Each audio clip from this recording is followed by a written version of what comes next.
Welcome back to For the Record. I'm your host, Loudmouth Luke, and today we have an interesting album to say the least. For the most part, I've mainly had positive things to say about each album we've looked at, and I feel like it would be a little more interesting to look at something I don't really care for.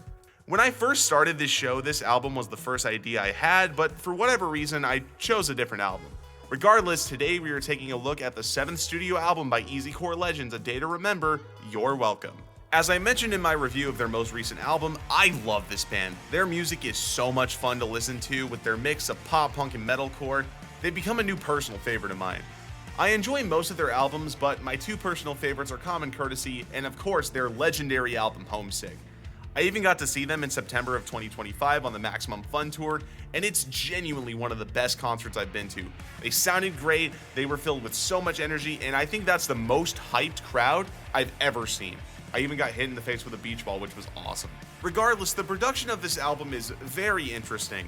Shortly before its release, the band signed to Fueled by Ramen, which is considered the place where good bands go to die to some people. And it was originally intended to be released in late 2019, however, nothing was finished and guitarist Kevin Scaff cited the lack of artwork and some mixing needed to be done, so it got delayed to 2020. And then that rolled around and it got delayed again, and it wouldn't come out until August of 2021. Critics hated this album, although fan reception seems to be pretty mixed. So when I listened to this album for the first time, I wanted to give it a fair chance. I listened to this album in summer of 2025 and I really didn't like it. For context, in preparation for the Maximum Fun Tour, I listened to A Day to Remember's full discography and I liked almost everything except for this album. For context, from a stylistic standpoint, they were very consistent until this album. According to vocalist Jeremy McKinnon, the intention of this project was to take the A Day to Remember sound and take on a modern influence, or mix some stuff that was popular at the time with their style. Which oftentimes I see bands do this, and it's rarely ever a good thing. With all that being said, let's take a look at A Day to Remember's You're Welcome.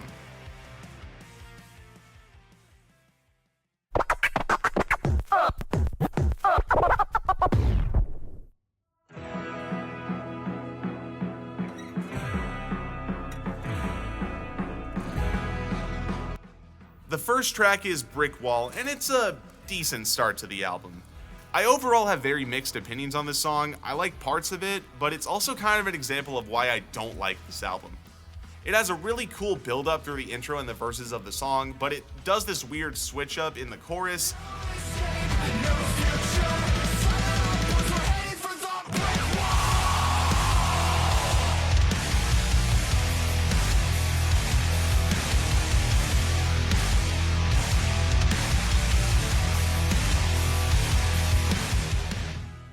And I understand the intention behind it since it ties into being headed for the brick wall, but I don't know, it doesn't really work for me.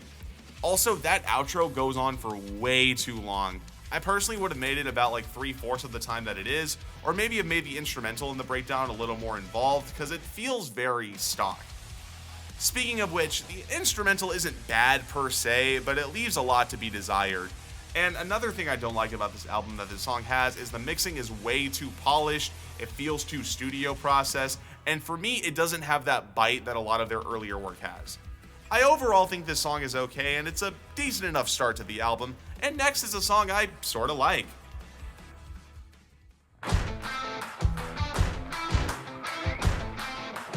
Up next is Mindreader, the second single from the album, and in my opinion it's one of the highlights. It has a bit of a different vibe to what I would normally expect from A Day to Remember, but I think it works for the most part.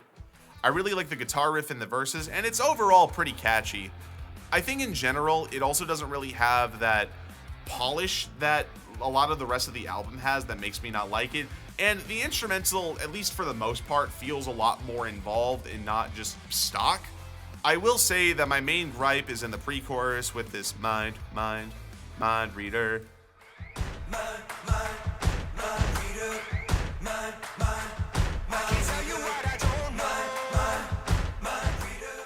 It's pretty cheesy, but it doesn't really ruin the song for me. I think it's a pretty good song overall, and so far we have one okay track and one pretty good one. So far I don't really know what to expect, so let's get to the next song.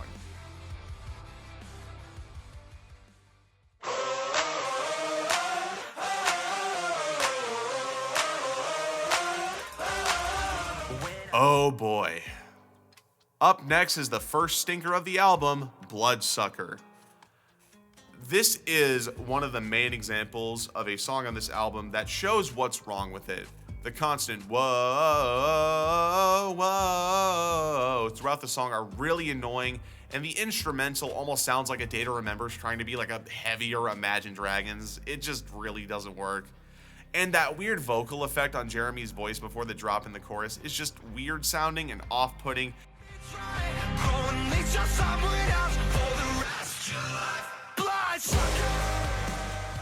And in general, this track is insanely overproduced. There is too much stuff going on, and at times it's almost overstimulating. Although this doesn't really save the song, I like that little solo at the end. It makes me feel like Kevin or the other guitarist or whoever was just kind of messing around the studio and they decided to keep it in for fun.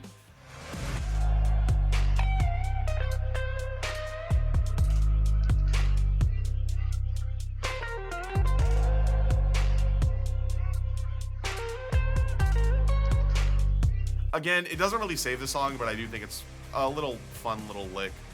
It's not a great track by any means, so let's get to the next one.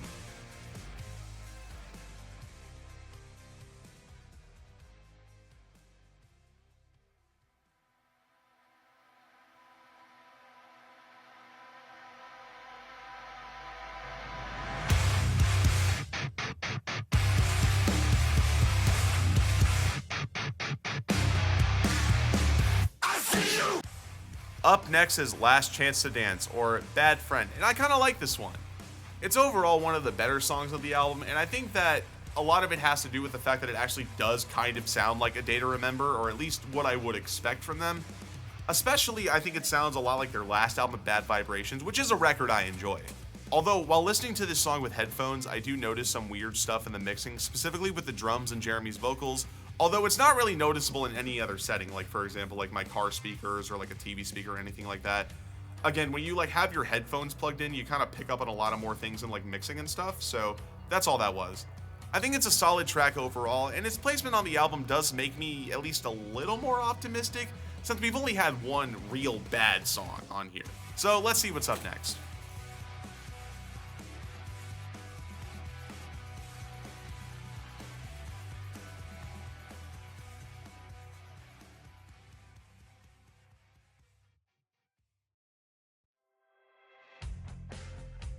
Yeah, I was a little too optimistic.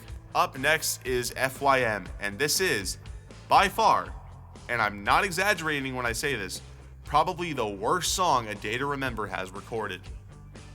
I think the worst part of this song is the instrumental. It's one of the most generic pop rock sounding songs, and it also is a huge critique I have with this album in general. Even on the songs I like, the instrumentals are just so generic and lifeless. It's upsetting for multiple reasons. The main one being A Day to Remember is a band that is filled with so much personality, and these songs show none of that. If anything, they do the opposite. I remember once I showed this song to my guitar teacher, and he straight up asked me, did Brad Paisley write this? So yeah, I don't know if that's exactly a good thing, that it sounds like this weird like pop rock, pop country song. And yeah, I don't know, it annoys me. And to add insult to injury, the lyrics are just as bad. This song is about Jeremy, or I guess any of the band members in this case, getting F.Y.M money, hence the acronym in the title. And it's just so cringy and so tone deaf.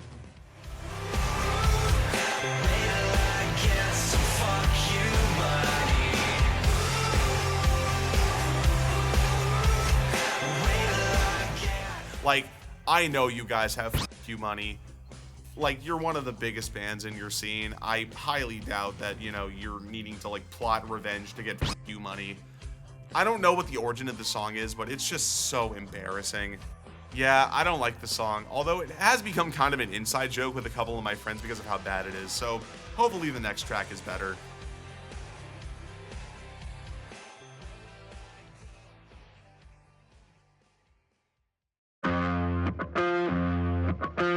Up next is High Diving, and sometimes I can't tell if this or F.Y.M is the worst part of the album, but I think in some respects they're both kind of equally bad. I will give this song a point since the lyrics aren't as cringy as F.Y.M, but the line, when life is a beach, I'm high diving, is pretty corny. But like previously mentioned, I prefer this song over F.Y.M since it's not as lame and especially not as tone deaf in its messaging. The instrumental is also really off-putting, not as much as F.Y.M, but it has the same problem of just sounding really bland.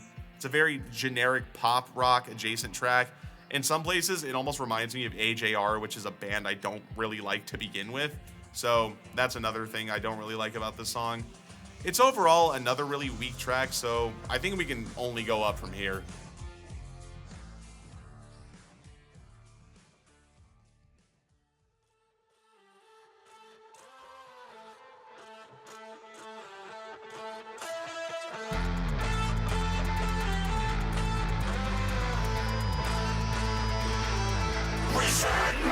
The next track is Resentment, and it's probably the best track on the album. It does have its issues, but I think overall it's pretty solid. The electronic elements of the track feel pretty natural, and while I do think the song wouldn't have really changed if they weren't missing, they don't necessarily ruin anything either. For me, this is probably the only time they blended their sound with modern elements correctly, since it still sounds like an A Day to Remember song. There's also an acoustic version they did for a tour they did a couple years after this album, and it sounds phenomenal.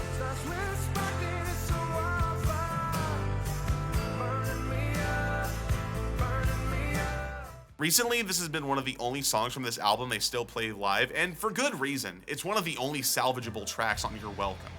It's not a personal favorite of mine, but I do spin it when it comes on. It's a pretty good track overall. So far, this album has been a pretty mixed bag, but there's only been 2 or 3 tracks I actually genuinely like, so I hope the next one is good.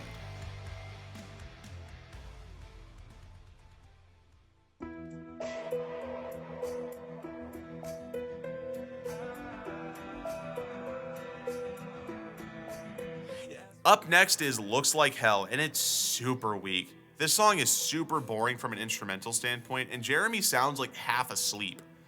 Although I will say I do like the piano throughout the song, but it feels like the track should like speed up or have some cool kind of switch up, and it just never does.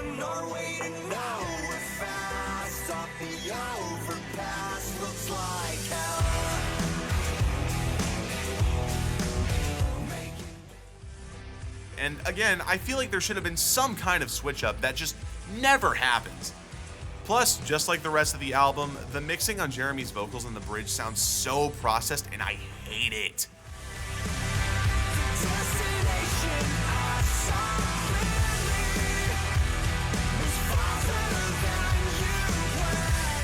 Yeah, not a good track, so let's get to the next one.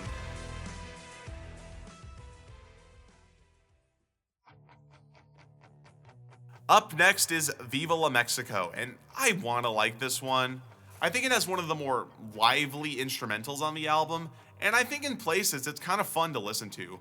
Although I don't really like the chanty pre-chorus, something about it just sounds off to me, but I can't really put my finger on it.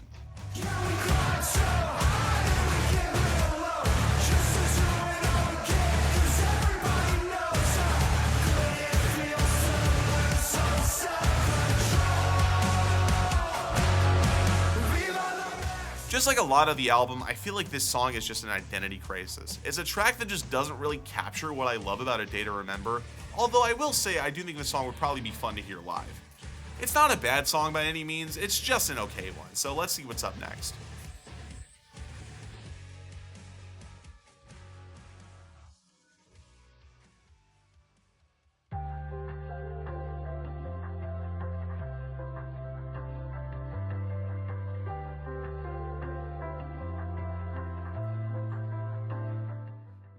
Up next is Only Money, and I really want to like this one.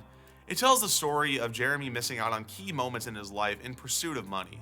My mama called me, it sets on its naughty. I'm sorry to tell you, your grandmama passed. A few days before that, I got a message from my aunt that said you weren't doing too well. We scrambled to call you to show off the baby. My wife and I had just brought into the world.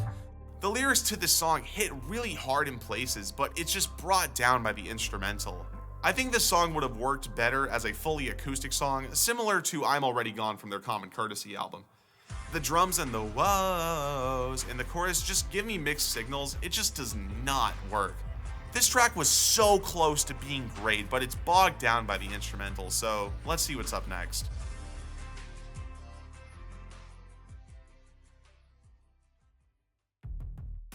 Up next is Degenerates, and I really don't like this one. This was the lead single from You're Welcome, and I bet it was whiplash for A Day to Remember fans when it came out. This track in a lot of places reminds me a lot of Blink-182 stuff they did with Matt Skiba, and by extension it has a lot of the same issues. The song has no grit to it. The guitars, despite having overdrive and or distortion in them, sound way too clean, and they just lack the punches. For a band like A Day to Remember, I want the riffs to hit me in the face or make me want to bang my head or like dance around, and this song really just doesn't have that effect for me. Plus the processing on Jeremy's vocals is just, I don't like it.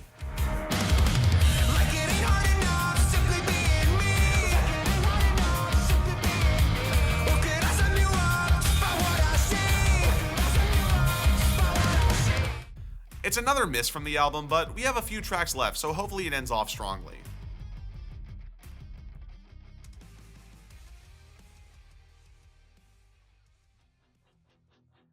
Up next is Permanent, and I actually really like this song. It's kind of hard to explain, but I feel like after so many rough and insufferably mediocre songs, it's nice to hear a song that's actually kind of good. It's a track that has what most of this album is missing: energy.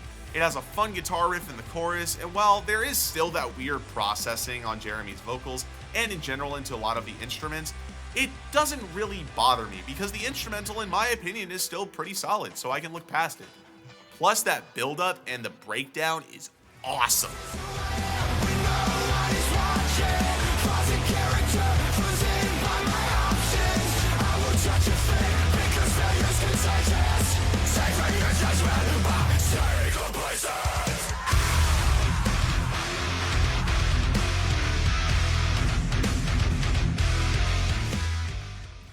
It's a pretty solid track, and we've got two left, so let's see if we got some gems.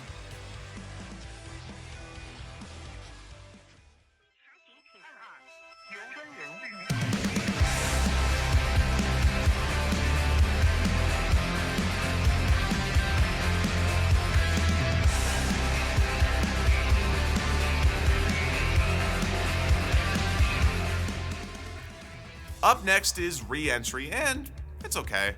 Like a lot of the album, it reminds me a lot of Matt Skiba era Blink-182. This song even has a remix featuring Blink-182's Mark Hoppus, which I kind of actually like for some reason. Maybe it's just personal bias because I love Mark Hoppus' voice, but regardless, I feel like this is a better example of A Day to Remember doing this sound, but even then, it's just kind of whatever. I do like the lyrics though. It's about the feelings of hating being on the road all the time, and I think if the song was mixed a little differently and that little ba thing wasn't in the chorus, I'd actually probably really like it. I think overall it's a pretty mediocre track, but we got one left, so let's see if it's good.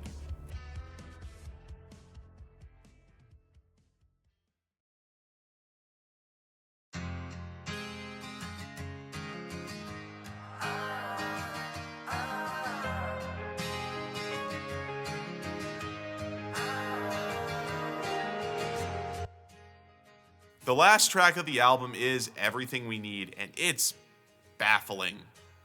The biggest problem with this song is the sound. It sounds like the most generic country adjacent song that you'd hear on a Ford truck commercial. It has a very bland chord progression, and despite having some sweet lyrics, it's just so lifeless instrumentally. I don't understand how anyone in this band thought it was a good idea. I will say, similar to F.Y.M, it does kind of have like a meme factor for me because of how baffling it is. And I do kind of like the lyrics. It has a very sweet sentiment, and the music video is also very wholesome, but it does not save this song. It's a pretty rough track and a really disappointing way to end a really disappointing album.